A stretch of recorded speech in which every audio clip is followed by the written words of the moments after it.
All right, have and have not fans. Now, this is a video which I actually had to dig up a lot of old have and have not content from my blogging days.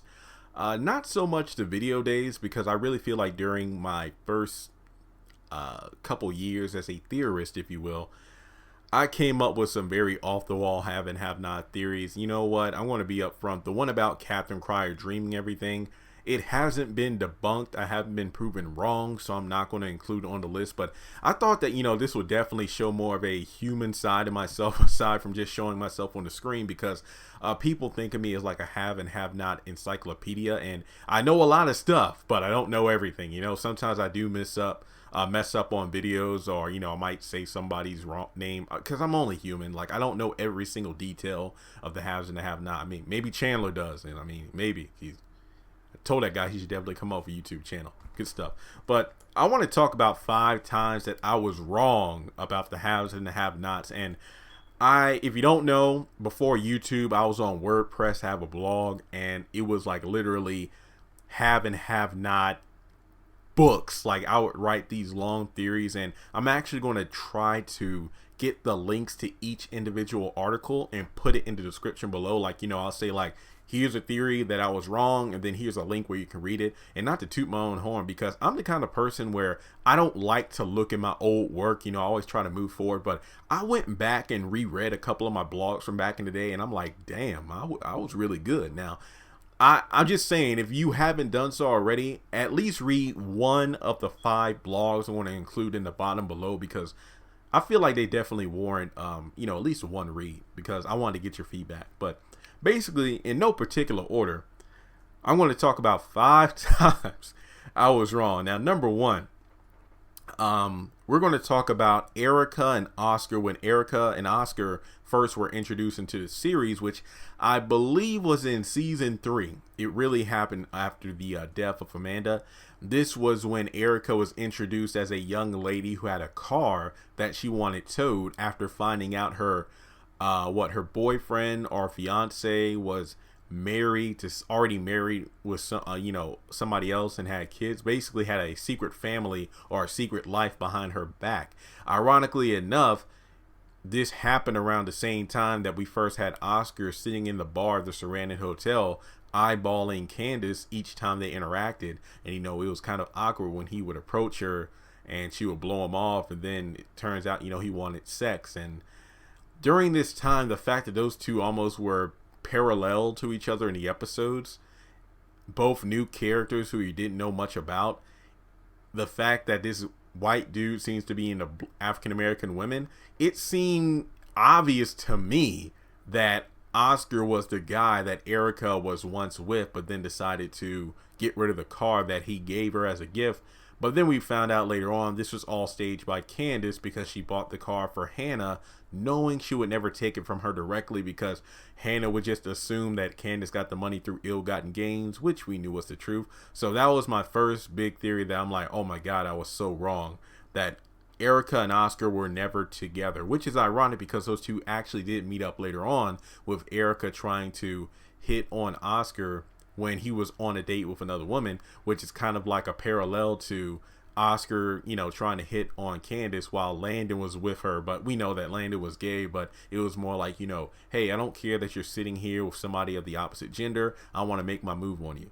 And it's kind of funny because we know that David hired Oscar to, get into Candace's life to get back Jim's money, where we have Erika being told by Candace to stall, and she hit on Oscar in order to get back the money from Oscar, or at least find out his location.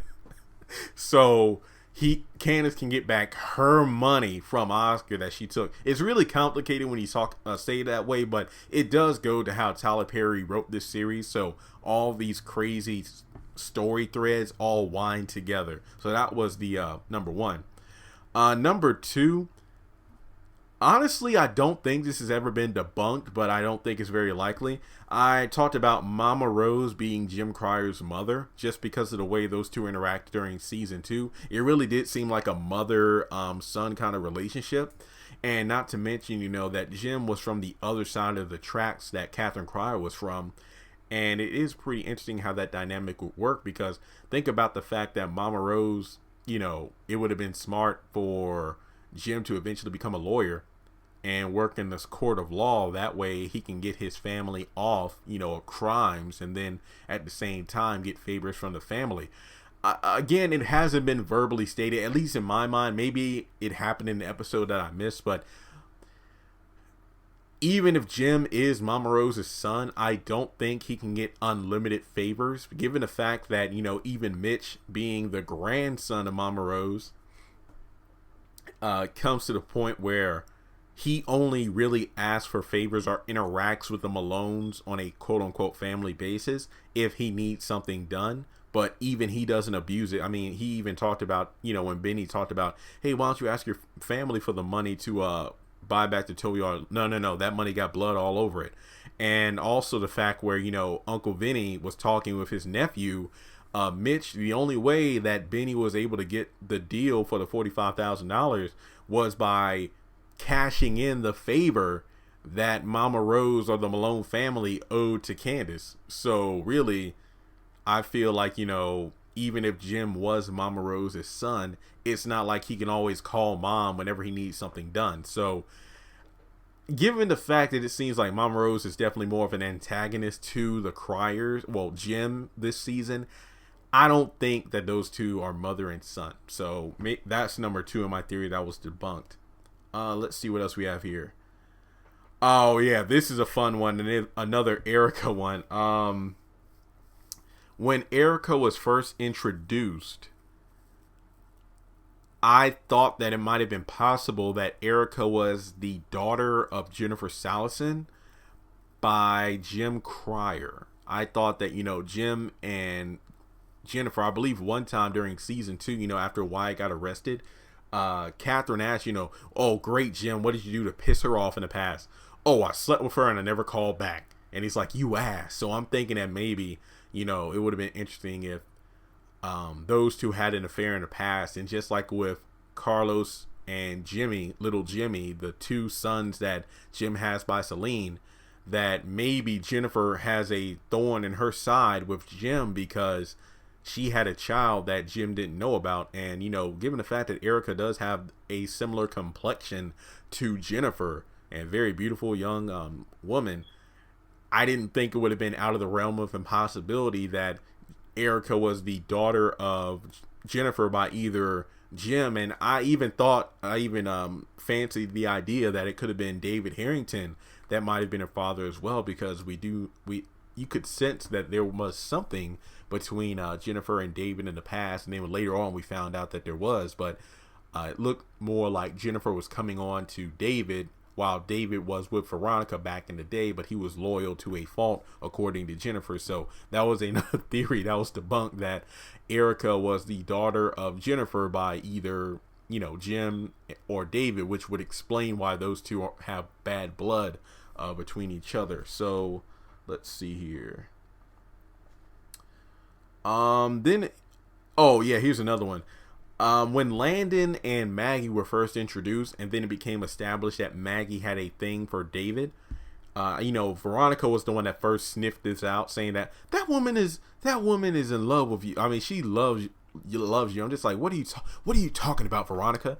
And then we really didn't see a hint of this until I think it was the first time that Jim and David went to the campaign office, and they were both dressed up for the part. Then you had Jeffrey there. He showed up later, and then I guess you could say Veronica tried to make him mingle with females around the room. But basically, I think it was when Maggie, it looked good, Jim, okay, and then tried to straighten his tie, and then noticed like, oh, David, you look great. And that was like the first time we saw as an audience that, yeah, she's into black men. So I'm going to be honest here. My theory was, what if Landon was Maggie's son by a black man? Because it seemed that, Maggie probably worked with African-American candidates in the past. So it might be possible that with her jungle fever, that led to a night of passion. And next thing you know, here comes Landon. So I'm just saying, because those two did seem to act like a mother and son duo. But that's because, Landon was kind of like Maggie Day's protege. So that was one theory that kind of blew my mind. I don't know. Back in the day, I would just come up with random theories, but I would just take every single piece of dialogue or clue and just kind of make it into a theory, even if it didn't make sense. But hey, in all those blogs, I do kind of try to back them up. So yeah, that was one random theory that I thought of. But number one, number five, I'll call it number five, but technically I feel like this was my biggest theory that I came up with when the show was first introduced. I feel like one of my first blogs was, is Jim in love with Candace? But I think the next one I did was, is Amanda Cryer Celine's daughter? Is Amanda Cryer Celine's daughter? I feel like this was one of my first blogs where I literally came up with a theory. I feel like when it comes to Jim and Candace, does Jim love Candace? That was more of an emotional thing, like here's evidence based off how Jim acts and blah blah blah. But I feel like this was my first legit theory. I feel like the clues were there. The fact that just based off like both had long hair. Amanda kind of has a I don't know, just a feel that she might have been Celine's daughter, because as season 1 went on, we found out that Celine was very territorial of Jim when, like, I think it all started when Hannah cleaned his shoes because he left them out, and then Celine just started to freak out about it. And then as the season went on, it's like, okay, is this woman paranoid or something? But then later on, we find out that Amanda was having, emotional shifts after, being raped by Professor Cannon. And then we get into season 2 where, Celine's just acting like a total B. And then, Amanda's just going down the rabbit hole of crazy each episode. So, I mean, aside from, like physical appearances and whatnot, it kind of dawned on me that maybe based off of Amanda's situation, maybe she's got some sort of personality disorder from her mother, Celine.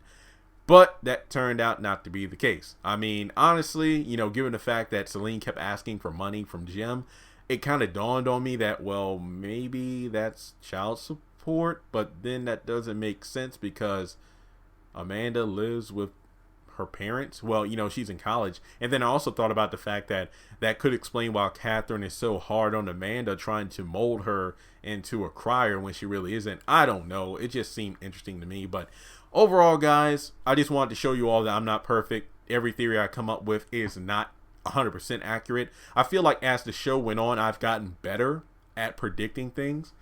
But I hope that you all take a look at the different blogs I have listed in the description below. Now that I think about it, I don't know if I did a blog about Landon being Maggie's son, but I feel like I pretty much nailed every topic in regards to that specific theory. And let me know in the comment section below, as fans, have you ever thought of a theory about the show that it turned out not to be true? Because honestly, I like doing this because it just shows you again that I'm not perfect. And it's kind of funny to look back at those old theories like, oh man, I really thought I had something going. But then my mom told me back in the day when she was reading the blogs, she's like, you know what, Jeremy? Maybe Tyler Perry got a hold of one of your blogs and then decided to change up the script because you figured it out. I'm like, come on now. But with all that being said, I hope you all enjoyed the video. I will definitely be doing more top 5, top 10 videos in the future. Subscribe if you haven't done so already, and I'll talk to you later.